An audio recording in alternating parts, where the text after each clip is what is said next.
To live and never know the strength within your frame is to waste the gift of life and carry silent shame. For in each trial and test, the body finds its way to reveal the strength it holds before it fades away. Probably I'm watching you. You're showing your missus too much attention. I don't want any more eggs this year. I have a new business selling battery guys.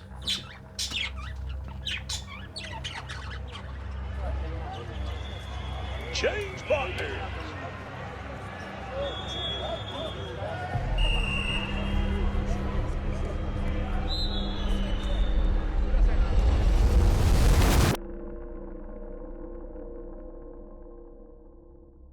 And I remember a meeting in 2000 where they said the Olympic Games is either going to be Paris or London. We must get an Olympic medal. We didn't have a team. And I made a suggestion, look, let's get wrestling in the schools. Let's pay a coach £100 a day to do 3 schools. Let's pay 10 coaches, that's 30 schools a day, 150 schools a week. By the end of the year, we'll have 10,000 wrestlers. And in 5 years, we'll have 1,000 good wrestlers. We will send them to Iran, or we'll send them to India, or we'll send them to America to get coached properly. And then we choose our team. And I remember the gentleman saying, you don't know what you're talking about. We are going to bring over the Ukrainian second team. And they brought over 5 wrestlers. 3 weren't good enough. One was, but got caught taking something in a nightclub which didn't help him. Left one lady. So for a sum of money, well over £2 million, we produced one wrestler. She lost her fight. Sport England cut the funding completely and said, we will now appoint your manager. And the people in charge of British wrestling have never wrestled.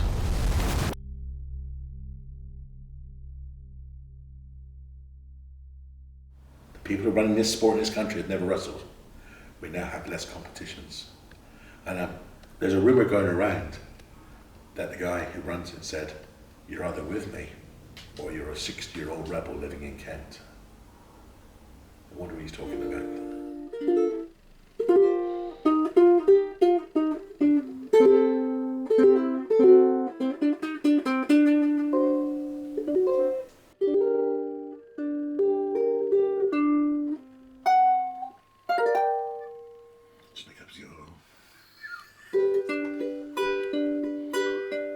All the clothes on the bed.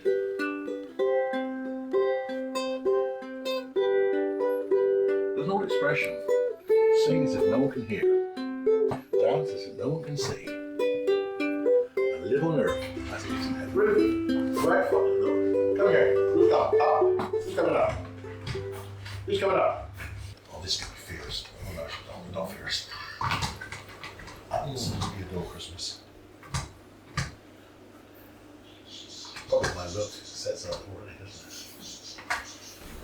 That's my son. And my big boy. He has a learning disability of autism. But he's still the most beautiful boy in the world. That picture there must be, oh my word, 2024. So that's probably about 55, 56 years old. That's my brother Eddie, and that's me. My son and daughter, years ago now. And that's my late father, Jon Owens. He was in the Royal Navy. And when he died, that was the last picture we ever had of him. So that's my dad. Wrestling has been very, very good. I've been very lucky. Years ago, there was lots of competitions, lots and lots of competitions. Not so much now. And I'll give you help. I'll admit to it to you. When the British was on, I had no chance of getting a medal in the British. There was always so many wrestlers better than me. But before the British, there was lots of small competitions. And the good wrestlers weren't going to them because they didn't want to get injured for the British. Guess where I got my medals in all the small competitions. And there were loads. And that's my wish, before I'm too old, to let people experience what it's like to compete all over the country, maybe all over the world, and get a chance to get medals from all over the place. Wrestling's evolved now. Everybody wants to do gut wrench. Everybody does a gut wrench. All they know is a gut wrench. That's all they know, gut wrench. Life is like a toolbox. Life is a toolbox. In your toolbox, if all you got is a hammer, you'll treat everything like a nail. Well, it is, it's a nail. Okay, John, so how are you? I'm fine, thanks. Yourself? Good. So, John, to start it off, I'll ask a simple question. Yeah. How did you become a wrestler? Going back in history now. I grew up in quite a poor part of the country, out in the countryside. And as kids, we used to wrestle. It was a roll around in the field. We didn't have money in those days. You didn't have mobile phones, computers, or anything to play with. So we would roll around and wrestle. Maybe kick a ball, or kick a can, or kick a bottle. But wrestling was very, very big in those days. I enjoyed rolling around. Didn't know the rules. We just rolled around on the floor and tried to hold each other down. And we used to play a silly game where one person would get a broken football and run, and everybody had to chase him. And when they caught him, they had to pull the ball off him, and you had to fight to keep the ball in your hands. And when you pulled the ball off him, you had to run, and everyone chased you. And I became very good at that game, and learning to fight something off someone and fight people off. And then years later, I joined the police. I became a policeman. And one of the police officers I was with used to wrestle. And I thought, wow, this is amazing. And he actually started showing me moves. Wow, what trickery is this? And he did all these lovely moves with me. And he wasn't a big man. And he would pick me up. But you're small. Pick me up and throw me on the floor. How'd you do this? And we trained together. Moved the clock on. 2 or 3 years. I transferred to the Metropolitan Police in London. London Police, me, a young man from the countryside. But I wanted to wrestle, show off my fantastic skills. And I was shown a gym in South London, a gym that doesn't exist anymore. And I went in there, and there was all these monsters of men, all nationalities, but they were all monsters. And they were all wrestling, and I looked at them and went, oh my, I've arrived. And the coach shouted out, who wants the new man? Pointing at me. And I went, I'm not a new man. He's a novice. I'm not a novice. I'm 22, 23. I've seen life. They went, and he's a police officer. They all stopped. They all looked at me. They gave me the beating of my life. And when I say beating, they all took it in turns, picking me up, throwing me on the floor. I felt like a duster. I was getting thrown against the wall. I was battered. And I remember I couldn't walk out of the gym. I had to crawl on my hands and knees. I was in so much pain. And I got to my car and I pulled myself up on my car. How I drove home, I'll never know. And that entire week I was in pain. But no, I must go back. And the next week I could hardly stand, but I came back. And I walked in, they went, the policeman's back. And they did exactly the same thing again and said, policemen don't normally come back here. But I kept going back and going back and going back until I could beat them all. Took a few years. And after a few years, we had some Punjabi guys wrestling. And they weren't Punjabi born in this country. I have no disrespect to any Punjabi people born in this country. They were from India. And they said, you're strong, but you don't believe in your own strength. Come with us. And they took me to Southall, which in part of London, which has got quite a strong Punjabi community. And these men were brutal. They were absolutely brutal in what they did. But they taught you to take pain. You have to take pain if you want to give pain. You have to take a knock if you want to give a knock. And they taught me that. And afterwards, I met another community group in this country, Iranians or Iranians, and they taught me skill. They taught me a lot of skill. And probably the most skillful, most beautiful wrestlers I've ever seen in my life. And even though I was the only white person there, the respect they treated me. As a student, they were the professors. And afterwards, they would take me out for dinner. And they taught me more and more skills. And that was lucky enough to get me to compete all over the place. And that was probably the highlight of my wrestling life.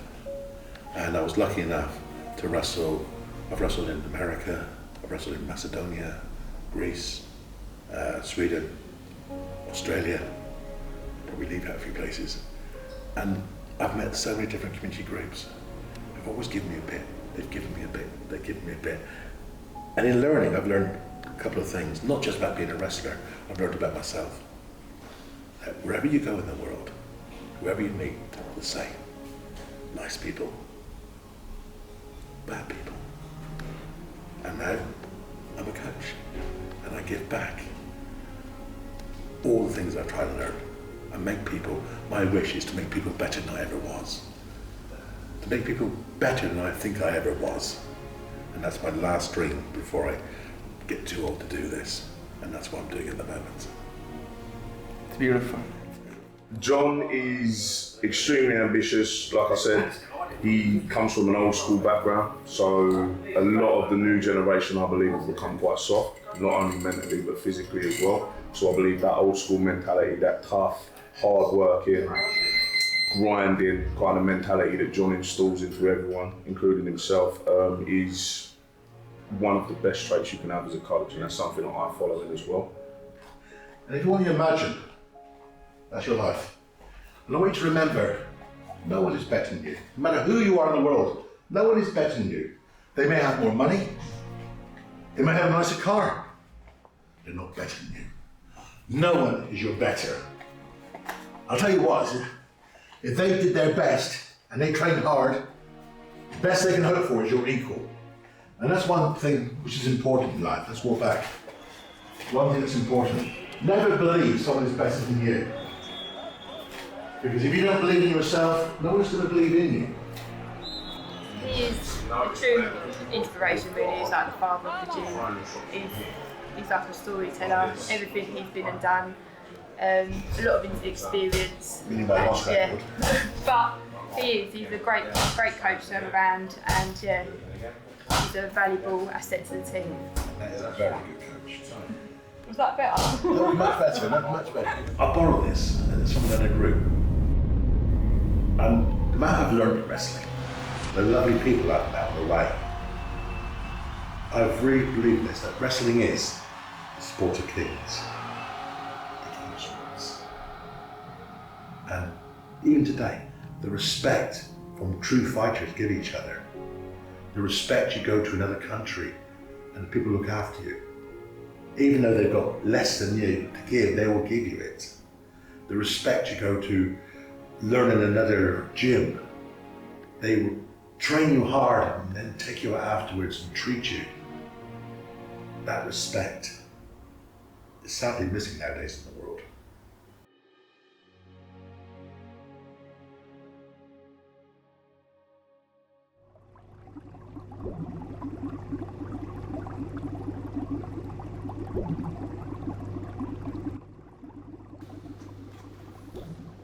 Took 6 wrestlers to carry this in.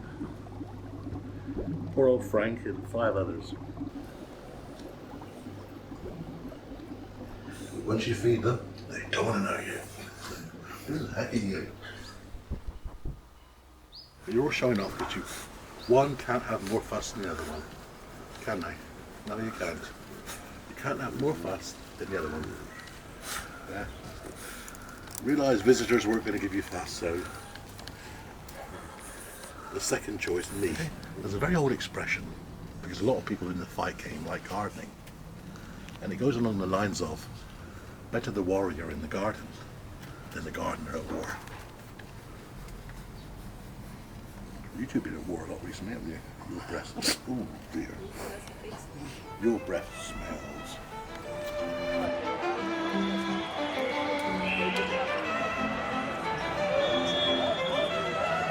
Change partners!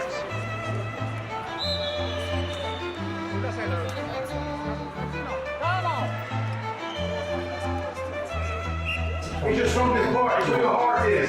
Anything in life, if your heart is not in it, you won't win it. Your heart has to mean it. Whatever you do in life, if you go to work like this, your heart's not in it, you're not going to do nothing. You get married like that, your marriage won't stay long. Your heart's going to be in it, it's your strongest part of your body, it's where your heart is. Why do you think that wrestling is not what it could be here in the United Kingdom? Now, wrestling in most countries is run by an organisation. We have British Wrestling, and it's run from, I won't say the city, it's Manchester if you want to know anyway. And traditionally it was very regionally biased, if that makes sense. You could be the best wrestler in the country, but if you came from Manchester, you'll get in the British team. And they would say, whoever wins the British Championship will wrestle for Britain.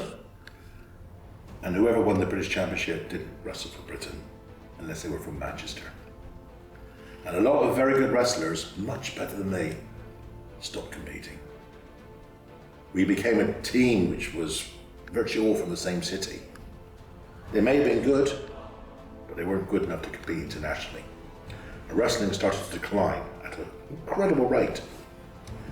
And then we have Sport England.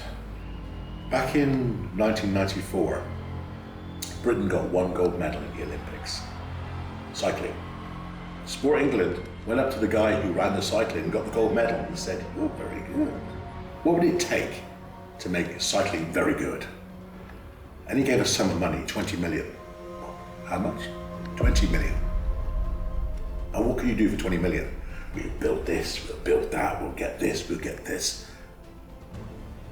And what would that produce? Probably 5 world champions. It produced 8. And they went to the man, "You're clever. What would it take to make British cycling the best in the world?" And he doubled it. Because we could do this, we could do this, we could do this. And then British cycling became the best in the world. Rowing was the same. Yachting was the same. Other sports were the same. British wrestling didn't have that expertise. So another wish of mine is to try and unite everyone who still wrestles. They can't afford big money for big competitions. Let's get them wrestling again. And in next week, not this Saturday, next Saturday, the 3 clubs I coach at, we're going to have a little friendly match. And if I've got time and my health holds out, I'm going to go around all these different community groups, united by one thing, our sport. All united by another thing, I imagine, that they haven't got much money. Get them together, beg, borrow, steal a hall, get people to wrestle properly. And maybe, just maybe, this sport can actually start becoming something again. We can but try. Well, wrestling isn't the only practice they teach here, with Coach Jon trying to place a special emphasis on wisdom and life advice that they can use outside of the ring. The biggest impact this had is in terms of pushing myself. Like, everyone always says, they're going to push themselves for a test, they're going to push themselves in the gym or something like that, but when you're actually having to physically exhaust yourself and you're at your breaking point, and then you've got Jon shouting down your ear, one more, push a little bit more. It's just that extra bit of motivation in life, which is it has a great carryover into everything else that I do now. And it's a great coach as well. And I tell young people, they come to you angry or they come to you with insecure, I want 2 things from you. That's all I want. I want you to get up, because life will knock you down. Life hurts.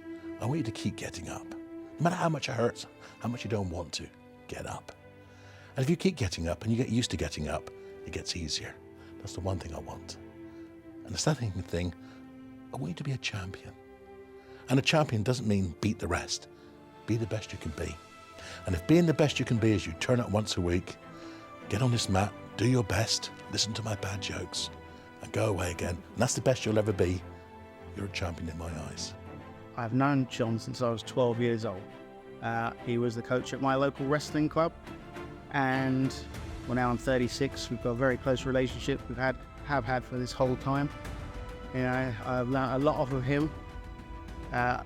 He's hoping he's done a lot for me. But now we're trying to stick together. He's a very passionate man. Really wants to push wrestling forward as far as he can, and I'm willing to help him do that. and I would be there by his side the whole time. If he ever asks anything of me, I will go to the ends of the earth for him, and he won't stop until his last day. We have one last little exercise to tell you what wrestling is. Wrestling is life. Life is a wrestling match.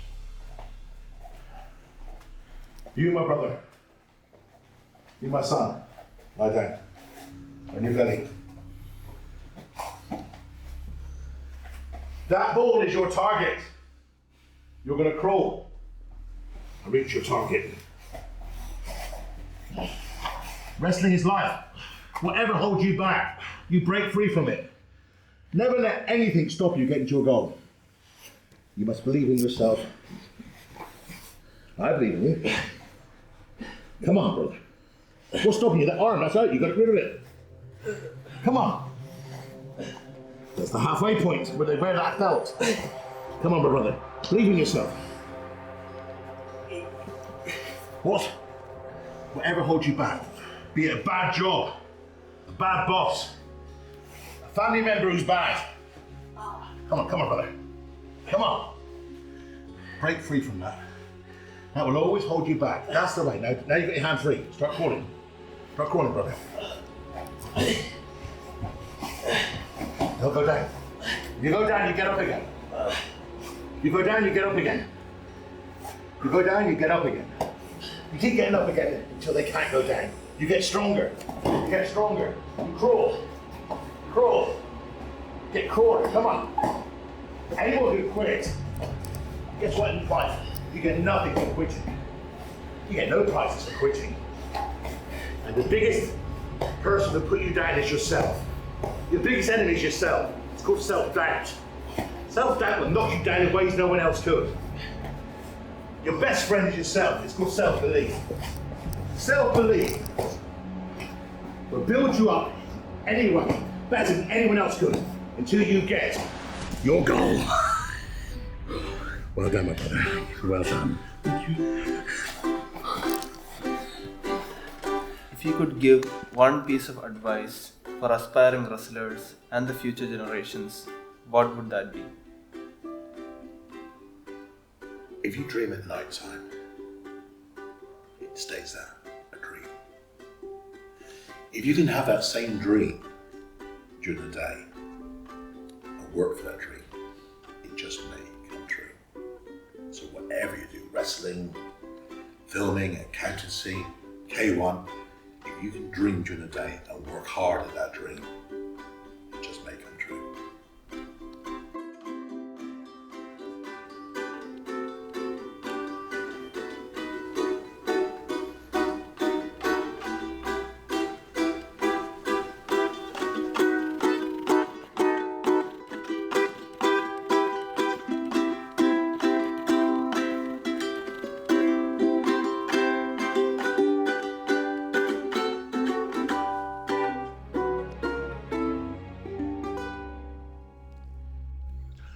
No one lives forever. But if you can spend your time, or as much of your time, helping others, and they remember you after you've gone, then maybe, just maybe, you'll live forever.